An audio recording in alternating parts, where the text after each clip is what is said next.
All right, everybody. Thanks for joining us. First, I want to say that this is a very important conversation for us to be having.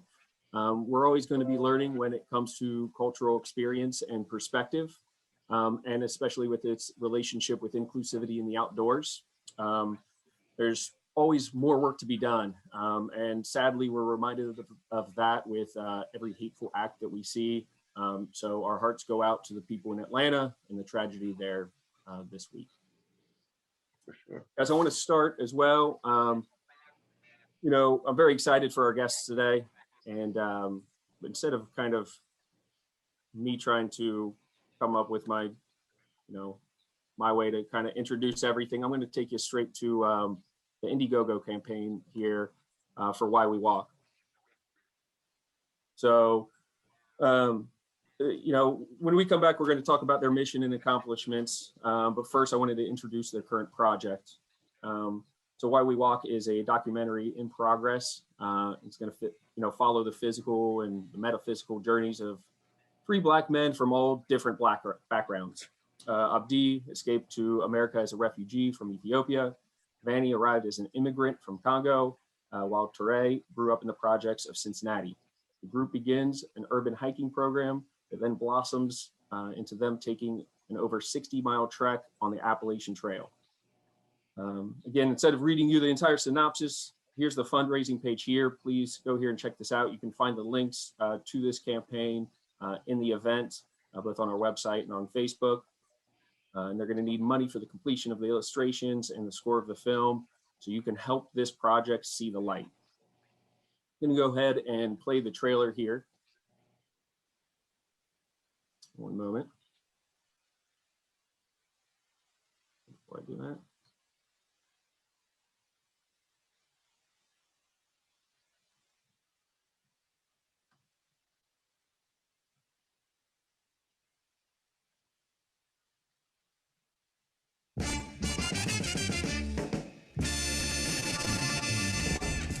Why We Walk is the story of 3 hikers' mission to conquer the unknown, a once-in-a-lifetime journey to expand the narrative of representation in the great outdoors, while paying tribute to brave American heroes of the past that advocated freedom for all.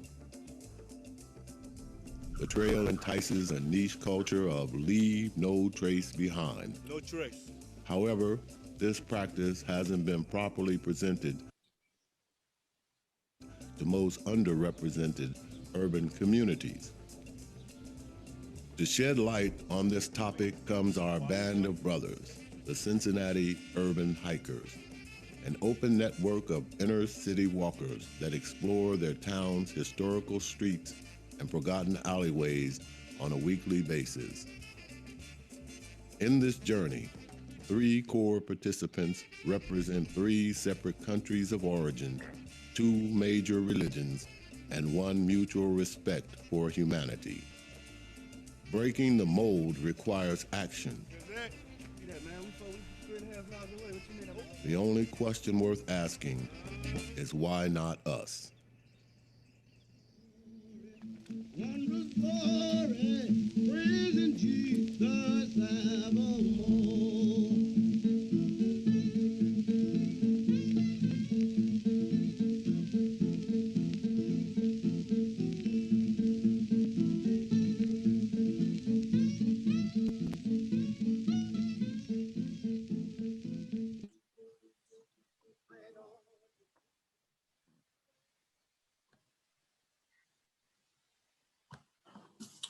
All right, so every time I've watched that, like, I've grown like just more curious, and just kind of thought about it more and more. And guys, there's a prologue on the Indiegogo campaign as well. You could kind of scroll down and see some of the animation work and a little bit more of the story. I encourage you to go back and watch that as well. But my mind started racing with all the different meanings for different people behind walking and what it's like to explore far from your home. And I can tell that this project has some profound lessons behind it and needs, really needs to be told. So super happy that, all of you guys could join me today. To find out more, I wanted to go ahead and introduce some of the group here. Joining us right now, we have Eric, Abdi, and Touré. And hopefully joining us here in a little bit, Vanny will be joining us perhaps as well. He is in the Congo right now, so there's a bit of a time difference and kind of asking a lot to kind of make that all happen. So hopefully he'll be joining us later. Guys, Eric, we can start with you if you want to introduce yourself and your part with the project. Sure thing. Thank you for having us, Bryan. Yeah, my name is Eric Bishop. I'm the filmmaker, director, producer, editor, fundraiser, hiker, kind of one of the captains of the Why We Walk project. And I've been rolling with these guys walking for a little over 4.5 years. And yeah, it's been a blessing and can't wait to finish it and show everybody all the work we've been putting into it. Awesome. Abdi? Yeah, my name is Abdi. Been involved with the group for a long time. I've been hiking, walking all my life. It's a way for me to relax, meditation. Met Touré when I first moved to Cincinnati. And then after that, Vanny came on board. And then through Vanny, I met Eric. So that's how the whole thing got started as far as the Urban Hikers. Awesome. And Touré? Hey, I'm Touré, another member of the Urban Hikers. Yeah, and I believe just kind of gave the rundown. So Yeah. Well, guys, I guess I first want to thank you for your leadership. So amongst the three of you, you started the Urban Hikers, a Cincinnati group that explores the city and engages with community, which is huge. You do that by walking the streets, but also thank you for your leadership and kind of, putting yourself out there for this film. I don't think it's any easy task to kind of put yourself in the spotlight, more or less. I think that's a big deal and commendable. So thank you for that as well. You're being examples for others to learn from. So I wanted to start with the Urban Hikers program. I guess how did that get started, or whose idea was it? How did you just start inviting people out to walk with each other? All of us have been walking separately. So when me and Touré met, we used to go for a little bit of walks, and then Vanny joined us. And it wasn't official. It was just basically, hey, I'm gonna invite you to walk this day. So collectively, once we found out that we all enjoy walking, collectively we said, hey, let's make one day out of the week, Saturdays, usually 11 o'clock, meet up for a cup of coffee, and then we take, we hike throughout the city, and then pick different neighborhoods. So it was basically just the love of hiking and walking that brought us together, and then eventually it just organically became a thing on the weekends. And so that kind of you created a Facebook group with it, right? Or started basically inviting just anybody that wanted to come with. Yeah, Vanny was pretty. I mean, he took the initiative as far as starting the Facebook, inviting people. Yeah, basically we invited friends, family, and have a different person walk with us on Saturdays. Meet there for 30 minutes prior to walking, get a cup of coffee, and just talk about events, what's going on in the city. Mm-hmm. And then before our hike, we pick out the route where we're gonna walk. Yep. So that was the genesis. You guys have a favorite area that you would go to, or a favorite section that you kind of find yourselves repeating time and time again?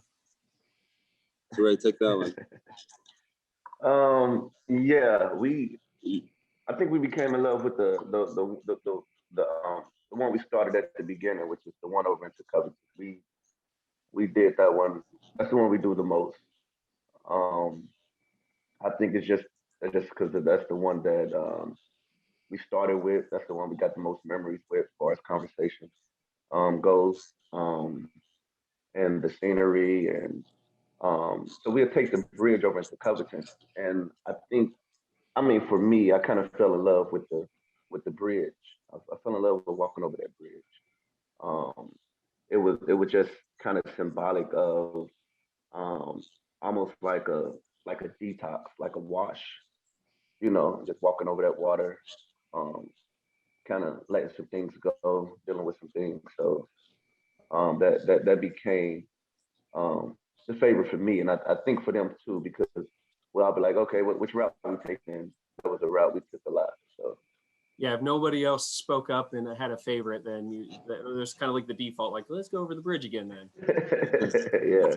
No, I mean, when I first moved to Cincinnati, OTR was the place late 2006. That's where I moved to. So that was kind of the beginning. But I mean, Cincinnati is beautiful. Every neighborhood provides, different things. It depends on the mood you're in that weekend, where you want to go. But yeah, it's, I wouldn't say I favor one over the other community because they all provide different things in different settings and different businesses to visit.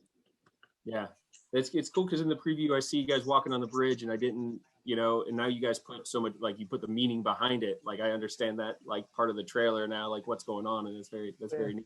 You guys ever go up to Davao from when you go over to Covington? That's a big hill. Yeah, we've been there. Yeah. That'd be good training. So with kind of where we're leading to next too. So you guys are doing this for like around 5 years, or about how long have you guys been doing that? 4.5, 5 years. It's going on 5 years. Yeah. And so on one of these walks, like walks across the bridge or something, like how did this transition come to be, like where you guys decided you would hike part of the Appalachian Trail? We were walking. I mean, we were walking after them, and we just said, okay, the walk in the city, the urban hike, it's kind of like a training, and we felt like, hey, we should take it to the next level, get into nature, and kind of break the way things were. That was the idea. And we've always talked about the Appalachian Trail. We always talked about hiking in nature versus the urban setting. So that was the beginning of that we should take that approach. And then we all made a decision as to where we're going to start with that hike. Was everybody on board with like doing that trek? Like just all three of you were like, all raise your hands, like this all sounds great, basically? That took a while to get to that consensus. I mean, initially it was to start from Georgia, and then we looked at the because year prior to that we went to Harpers Ferry, kind of check out the scenery, and then we felt this was a good place to start. And then the history behind Harpers Ferry was another thing that made that decision easy. Yeah, so let's talk about that. You chose a significant place to start your journey. So having been to Harpers Ferry as well, like I know, like it feels like you traveled back in time for one. I mean, they do reenactments all the time, but just every building and cobblestone street and just staring at the rivers, like you feel like you've been transformed to a different point in time. And then you could feel the weight of the history, of Harpers Ferry and everything that's happened there. So Abdi, can you talk about a little bit of like what that meant to you, just like the history behind Harpers Ferry? I mean, the reason we're talking about Harpers Ferry is because of John Brown. John Brown's always been a hero of mine. And then come to find out that, the Appalachian Trail goes through Harpers Ferry, just brought everything together and gave me an excuse, kind of convinced my fellow urban hikers. It was easy to do it, and also the history of, the abolitionist movement, the slavery, Touré being African American, and that. So it wasn't a difficult debate. Yeah, but I mean, Harpers Ferry, what took place as far as the spark of the, some people say it's, the beginning of the Civil War, kind of what led to the Civil War. It was, I mean, you read about it, you read about John Brown, but being there and see where it took place, it just it stops you on your tracks. So that even made it more meaningful, when we get there. Yeah. And you want to add something? Sure. Yeah. Good. Say it again. Go ahead. What was it to you? Oh, it was a lot to take in. Like I said, being that I'm African American, reading about John Brown and what he did for us, and it was a lot because just thinking about he didn't have to, being that he was a white guy, right? And for him to put his life on the line for something that he believed in, was very heroic for me. We was kind of forced to fight. He could have sat back and watched how things just went and kept on with his life, but being that he didn't, it meant a lot to me. So just being in that space, reading about him and just knowing the diaspora of our people, just taking all that in, man. Just it was a lot, but it was great, being there with Abdi and Vanny, especially with Abdi, because Abdi has a wealth of knowledge, and he able to share certain perspectives that kind of, open you up and make you look at things from a different angle. So, yeah. That's awesome. And then you guys end in DC, so you kind of have this powerful moment on either side, right? I mean, was Harper's Ferry kind of like the more powerful moment, or I'd imagine at the end of a hike, I know how that feels as well. Just you're kind of like emotionally, you could be emotionally drained at the end of the hike and physically drained. So. Yeah. Go ahead. No, I think I think it was all it was all through the hike from the beginning to the end. Even the travel to Harpers Ferry, just all of us riding in the car on our way there was a big moment. The whole everything was just beautiful from beginning to end. Even through the pain, walking that 60 miles was beautiful, but yeah, it was so painful. Like, oh man, it took me through it. I was so beat up, and these brothers kept me going. But the end of the hike, we landed in D.C. We went to the African American Museum, which was very emotional for me. Seeing all the things we have accomplished as African Americans, and some of the groundwork we put in, and getting acknowledged for it was great. Yeah. Very cool. Yeah, I know. So the little background of myself. I asked about that exhaustion and everything. Me and a friend had the privilege of through hiking the Appalachian Trail, and it's been some years now. But I tell everybody it was about like 4 out of 5 days were just kind of, you felt like you were in misery. It was just hurt, or you didn't sleep well, or you didn't eat enough, or it was rainy, or whatever it was. And that the Appalachian Trail and for a lot of trails for that matter, like definitely push you. And so it's cool that you guys, you had a group to kind of bring everyone together, and it takes that sometimes, keep pushing each other forward. It's cool to hear. And but also there's some other things, and why I think the Appalachian Trail is so special. I have found it to be kind of just this very surreal, like almost like mythological kind of experience where like nothing is as it is outside of like it's not like the real world, you know, you're transported to a whole nother place, storybook, I guess, because like the relationships and the people, and just the happenstance that you come across is so different. So I guess, like my next question would be like, is the Appalachian Trail what you expected it to be, or how so?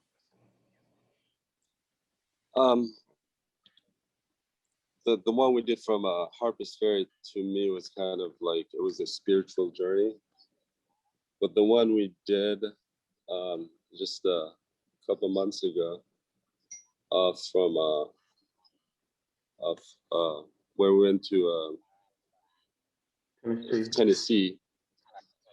Tennessee to Carolina. what's that? Carolina. To Kentucky, yeah. Yeah. Tennessee to North Carolina. Sorry. That was very, very, very tough, because when you look at it and you see the pictures, but when you actually experiencing it, and then the repetition, it definitely tests you. It tests your spirit as well. But so actually doing it, it's a lot different than, you know, talking about it and seeing the pictures. Ray, anything to add? I didn't really have any expectations. I was actually kind of fond of the fact that, you know, going into something that I wasn't familiar with, you know, I'm okay with going with the unknown. I didn't really know what to expect. Before that trip, I'd never been camping. That was my first time ever camping. So yeah, but I could tell you, man, I got some of the best sleep that I ever had in life. It was something different about sleeping outside, man, in that tent. So yeah, but I needed it because Abdi said it was spiritual for him. It was spiritual for me too, but it was physical too. But then it became a thing of mind over matter. You know, I had to go within and kind of dig deep and kind of look at things and find things to kind of keep me going, because I was toe up. Did you guys run into any trail magic? Yes, Yeah. definitely did. Oh, That's yeah. when you're Go ahead, Eric. when you talk about expectations of the trail, you hear before about this term trail magic, which, like you said, Bryan, is kind of mythological in nature and metaphysical, but it exists. It totally exists, and we experienced it on a number of occasions, really. But I think halfway through our trip, it's day 2, and we kind of realized maybe we didn't pack enough food. Like, we might make it. There might be a town a couple miles away. Like, we're not gonna die, but like we're definitely concerned. And we arrived at camp. Sun's going down, and there's a gentleman at this parking lot, kind of by our camp, with a busload of like Nutri-Grain bars and juice and food and apples, and you guys take it from there. But this gentleman named Ben really provided for us and gave us some food when we were like a little nervous about our inventory. But that was a key moment for me. And also that parking lot area where this guy had an outlet, and that was an opportunity for me to sneak over there at night and plug my batteries in and charge my charge my like devices in my camera, because you got to think, like, I'm carrying a camera with GoPro batteries and all this gear, and I don't know if I would have made it with my batteries all the way if it wasn't for this trail magic moment too. So that's just like one of a handful of moments, and that's really kind of the beauty and the joy of the trail, is when you're on the path and when you're on the right journey, it will provide. You just have to start. I think that's what we all kind of collectively believe. Eric, that's Absolutely. awesome. I don't envy your pack weight with all that camera equipment. Anytime I see anybody with all that camera equipment, or just even carrying like a single camera, like a big DSLR or something, so good on you for carrying the extra weight. Yeah, it was a good wrist workout carrying that the entire way. It was fun. So, I mean, this obviously, like this whole journey. I mean, and this journey, like as I've talked to Eric, as I've kind of read up on this project, like this journey isn't just on the Appalachian Trail. It's not just the Urban Hikers program. Like it's so much. It's such a long story that's really kind of being told here. How would you say, though, when you get to this point, on the Appalachian Trail, did you find like relationships change or dynamics change between you guys? Like you knew each other for years, but being in such raw moments, I guess, did that change a lot? Oh, absolutely. I mean, it brought us, it got us closer. Sharing different stories, talking to each other. Definitely, I mean, the camaraderie, because when you experience stuff like that, it's just the closest. I mean, you can't duplicate that stuff because we started out as just something that was, when you have free time, let's meet up, to where it becomes something that we plan, and then on top of that, and then now you're planning on a bigger trip, so you're spending a lot of time. So yeah, it's a family. It's a family. Eric, I wanted to come back to you. See, like, I don't know if you can give us a glimpse into the film and like into this project, I guess, as a whole, or actually, if you could even start with how you were introduced to the group. Sure thing. So it's kind of an act of serendipity. I graduated college in 2016 from Ohio University and then moved to Cincinnati. And shortly after that moment, I started driving for Lyft to kind of supplement my freelance career I was building. And it was a good job because I got the lay of the land, drove around the city, and I met some interesting people. And one of the interesting people that I met in the back of my car was Vanny.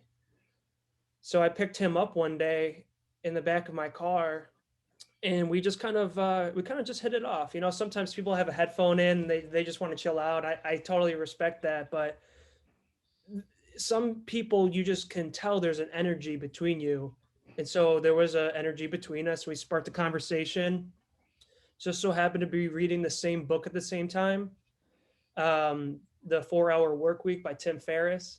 And he told me about this hiking club that he just started called the Urban Hikers. I'm like, that sounds great. That sounds really cool. And I told him I'm a videographer, I'm a photographer. Like, let's get coffee and let's hang out and see if we can work together here.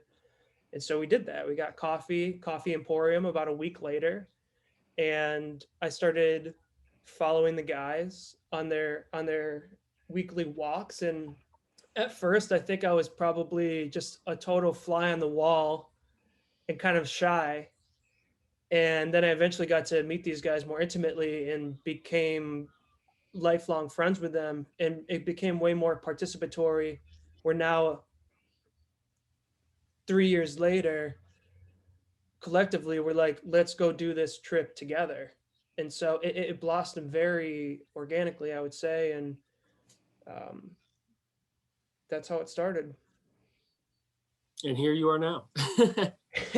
And we're keep going. Yeah. Yeah, it's very cool. I every like little bit I find out more. I'm just like more intrigued by you guys. Very cool stories. And like I said, this hasn't been just like the Urban Hikers and the Appalachian Trail. Why We Walk goes further back into each one of your guys's personal histories more. And so that big, bold "Why We Walk" for the title, that's what I keep thinking about, for everybody. So if we could cut to Abdi, we see in the prologue, your experience walking did not start as a leisurely activity at all. Would you kind of, tell everybody your story, and as a refugee? Yeah, for me, walking was introduced to me as a survival. There was a revolution in Ethiopia, 77. So we had to flee Ethiopia and get to Djibouti. And we did that by walking. It took us about 3 months. It wasn't because of the distance, but Djibouti at that time was under a French occupation. We had to wait in the outskirts before they became independent, and then to let us in. But yeah, that's the way I was introduced to walking and hiking, and I've been walking and hiking since then. Wow. So that actually just encouraged and kind of that created the passion for it. Yeah, absolutely. I walk for therapeutic reasons, for exercise, and any time I travel and go to a new city, I walk. I remember being in Germany a couple of years ago, Dusseldorf, to see my uncle, and he wanted me to drive around. I told him I want to walk, and that's how you get to know the city, by walking.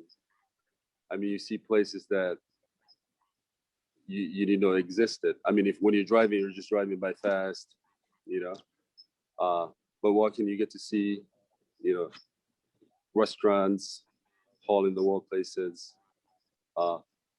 explore different places. So you gather a lot of information by walking, and that's the advantage of walk. When I came to Cincinnati, that's how I discovered different neighborhoods, just by walking. At the same time, you're getting some exercise, you're meeting people, so you're right there on the ground. I guess from an early age, you saw walking as a means of reaching your goal. What's up? You see walking as a means of reaching your goal, like you kind of correlated the two there. Absolutely, yes.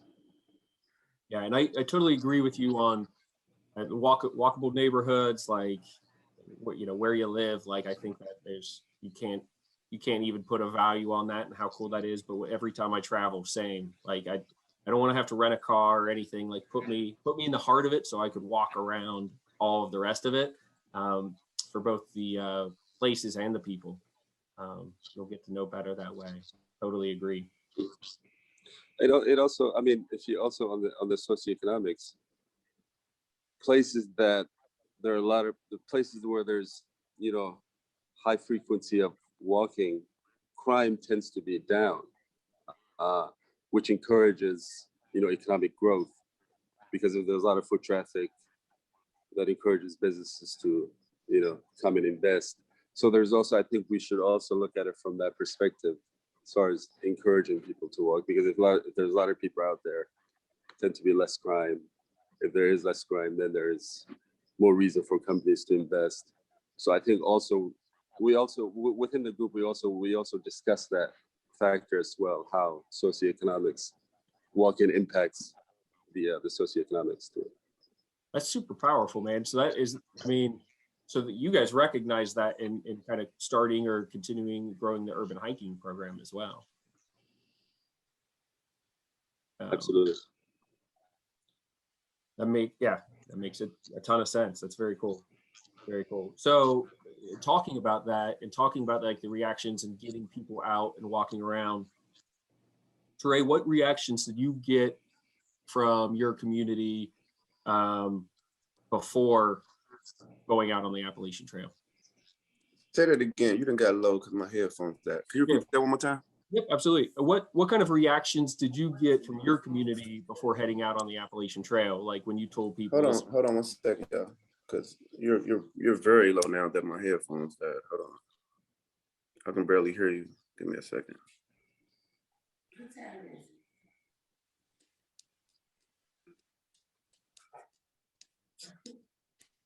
Can you guys hear me? Yeah, I can hear you.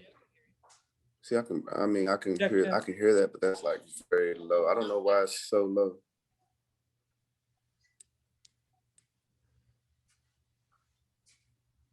Go ahead, Brian, one more time. Sorry about that. no, you're all good. I was asking, what kind of reactions did you get from your community before heading out on the Appalachian Trail? Oh, what are you? Boo, you pretty loud, but more of a like, what are you thinking? What are you doing? Is you going crazy type of thing? Not like literally, but like, that's a lot, especially when I told him how many miles it was going to be. But I've been, like I said, it's been a training for me. Just walking over the years, it was a build up to be able to even have the confidence to go out on such walk. But after I came back though, and they done seen some of the footage, they kind of believers now, and now a lot more of my family and friends participates in these walks with us. Not too long ago, back in last October, the October just passed, we did a huge walk for my sister, and we got over 130 people to come out and walk with us. She was diagnosed with stage 3 breast cancer. What was that, late June, Boo? Yeah, late June.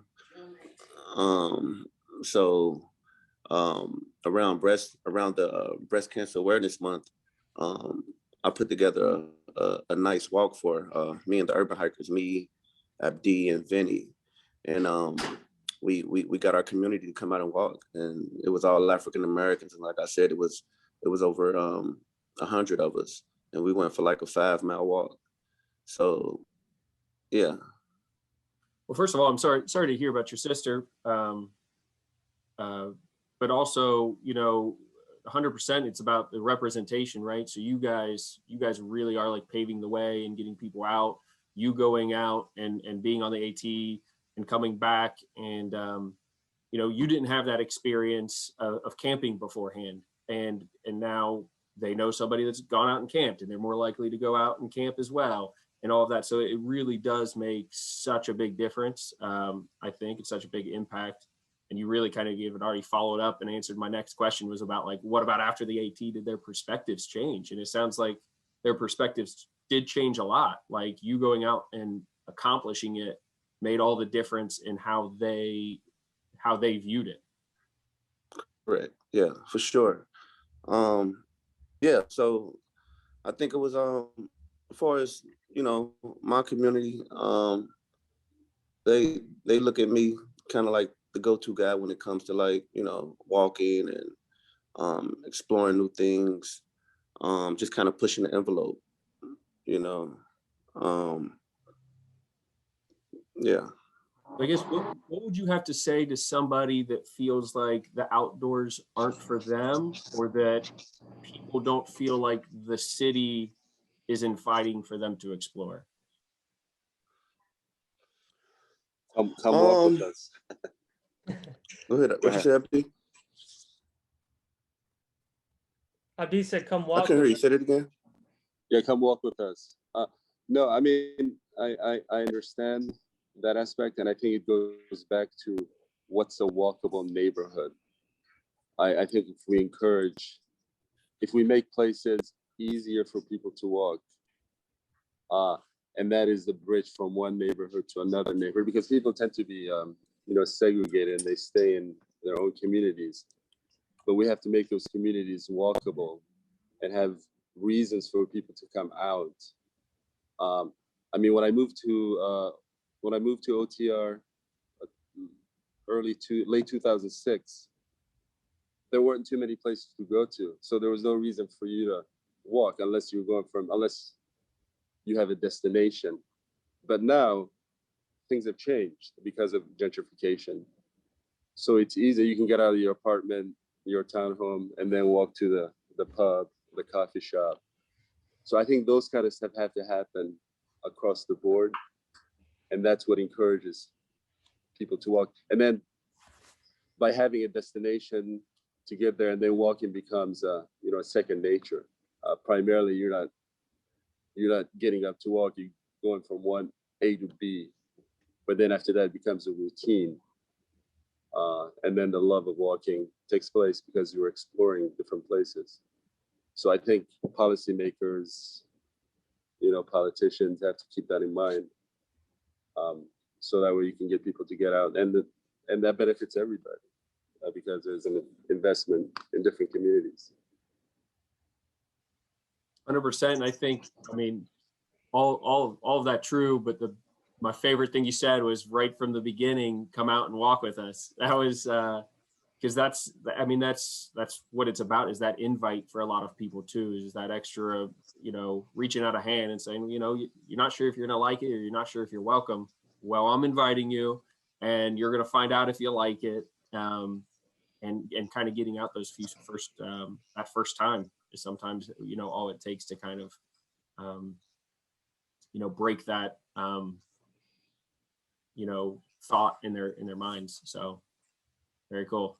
Yeah, and the conversation, come walk with us, that's a pitch, but the conversation also makes a big difference. You have someone there that you can conversate, and it's 7 miles, 10 miles goes very quick when you're in this deep conversation, and sometimes you're conversating with yourself, so when you get to the finish line, it's like, wow, we've walked, if I walked this by myself, I would have noticed it, but now that it's over, I want to do it again. Yeah, so yeah, do come out, join us. Yeah, I love that.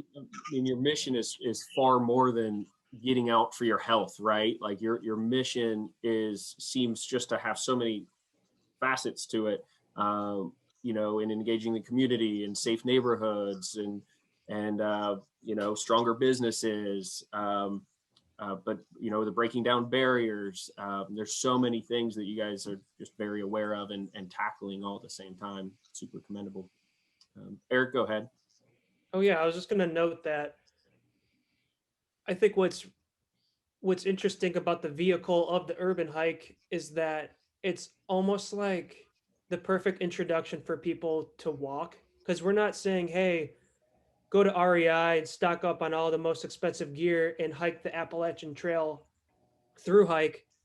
Like, that's just not going to get people into the sport or into the practice or into this communal thing that we're doing, where what we're trying to do is, hey, just come for a walk one day, 3.5 hours, grab your coffee, come conversate. And I think that's what really had a big impact. And we saw it when we came back from the journey.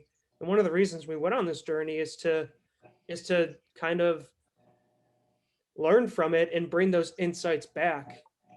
And that breast cancer walk that Touré had mentioned, I was there, and right after, I hear aunts, uncles asking him, like, when's the next time you're gonna do this? I want to be there.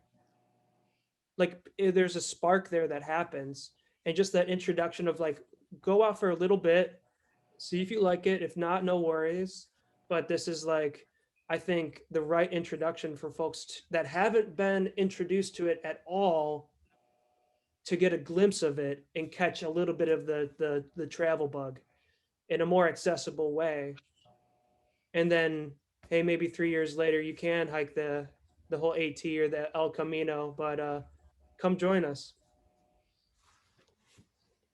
Absolutely. And I feel like so much of this is about conversations too, right? And that's kind of going back to the beginning of this whole talk too, is just so important right now. We need to have conversations. We need to listen to other perspectives.